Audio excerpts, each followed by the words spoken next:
All right, so welcome, I should say. Yeah, and welcome to another lesson. This one is on bending, and my fingers hurt because I wasn't playing the same thing twice.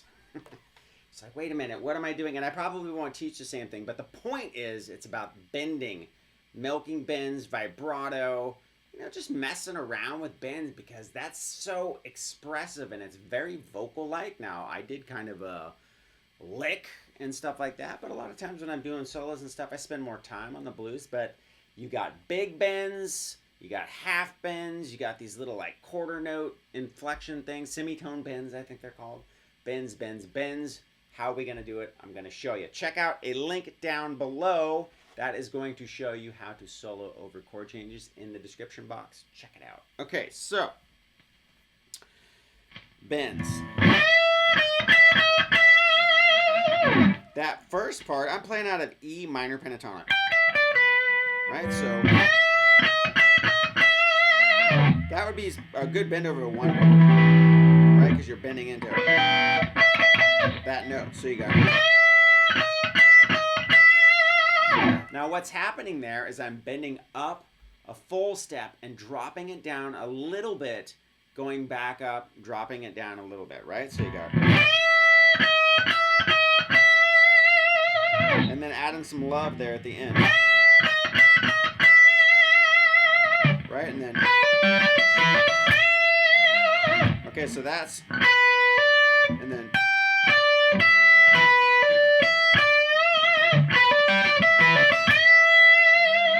So we got.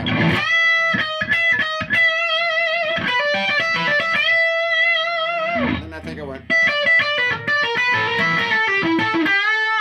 So.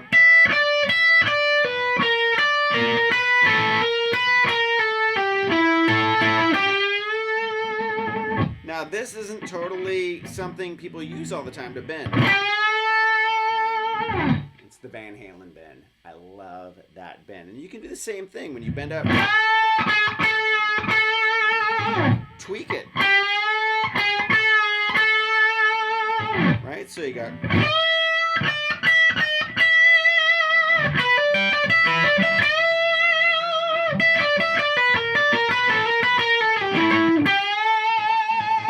Okay, now it's been full steps from this point, right? Now we can go into a step and a half, which means you're going to take this note and bend it to here. That's one of my favorite moves right there. So you got a step and a half on 12B. Getting to this note. And then I go. So that's a position shift. I'm going from position 5 into position 4. And that's where your E minor chord is right here. So when you do this, you're tweaking the minor third note, which is like a la Clapton, or a lot of times people will mess around with the third, and it's not a whole step, it's not a half step, it's just a little tweak, and I think it's called a semitone bend. Right? It's not that note. So it's just a little tweak. So you got.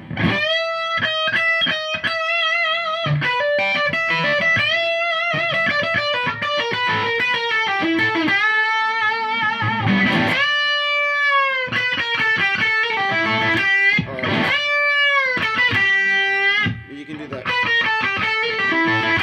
I like that one too. That's a way I walk down all the time. You chromatically walk down. Okay, so it's 12, 11, 10, 8, right? And then, and I'll tweak that one. All right, so you got.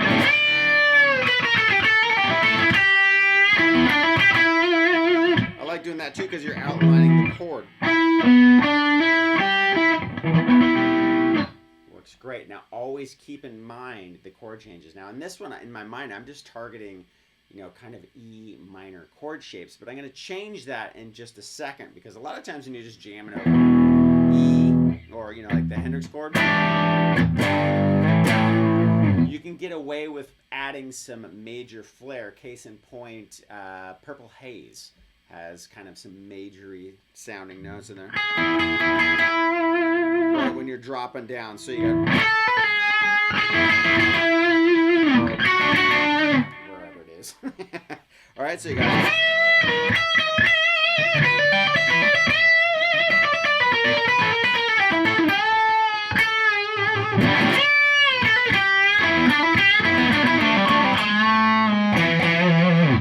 that's not exactly what I did, but point is I'm going into a major note. So maybe you know,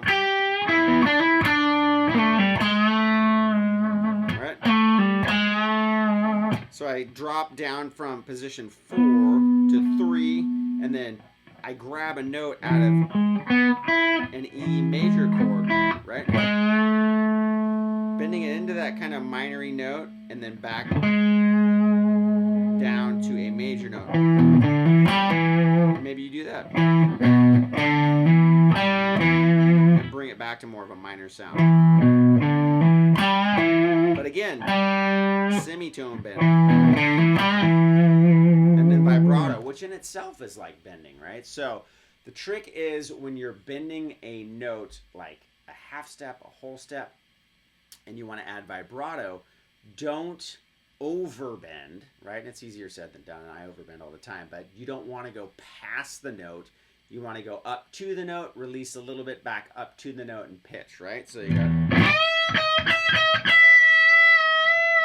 right? You don't want to go.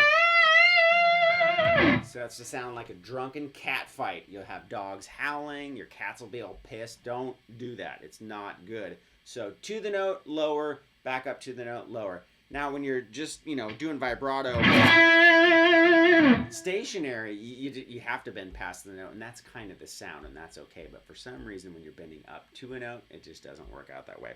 Now, again, when you bend, I like to rock from the wrist. It's not a movement like this. You know, you're not waving hi to somebody like this and using your fingers. You are using your wrist and keeping your fingers stiff.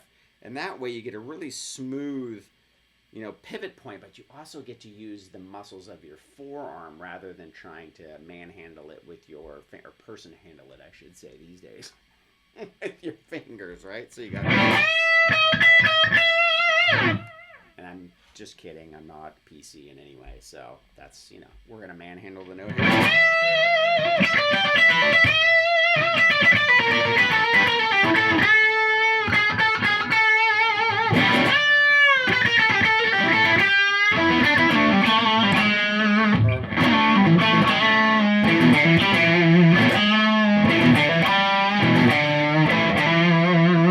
Right? And so shake it like you mean it, right?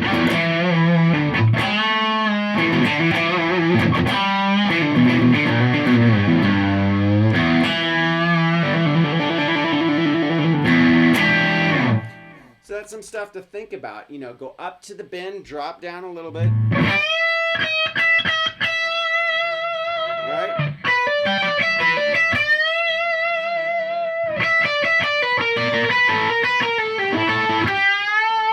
Don't forget about the Van Halen note. Don't forget to bend a step and a half sometimes.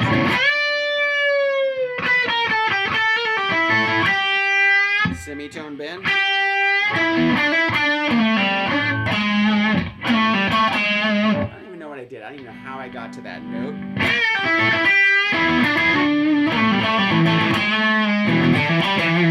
Maybe that's the way I did it. I don't know. Somehow in the beginning I got to that note and it felt fluid and nice and like it all went somewhere. And now it's just like train off the track into a ditch. But the half step bend, using a major note, bending into a minor, and then coming back. You know, you're playing with that sound. So sometimes it's cool to interject all those major notes inside the minor scale. So try that out when it's a non-specific that says minor, but when you're or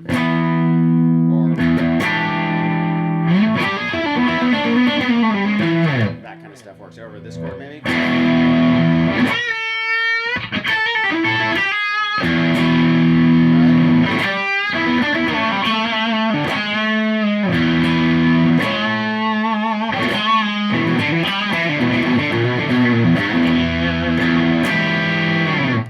Try it out. Bending, tweak the notes, get whole steps, half steps, step and a halves, and semitones, and work the bend. Use the vibrato. That is the key to sounding like a voice and the key to getting emotion and fire in your playing. Like Eddie and, you know, some of these just great vibrato guys of the 80s. You got the Zakk Wyldes, Angus. You got all these different types of vibrato. Then you got the classic rock guys like the Becks. You got the Page. You got Gilmore.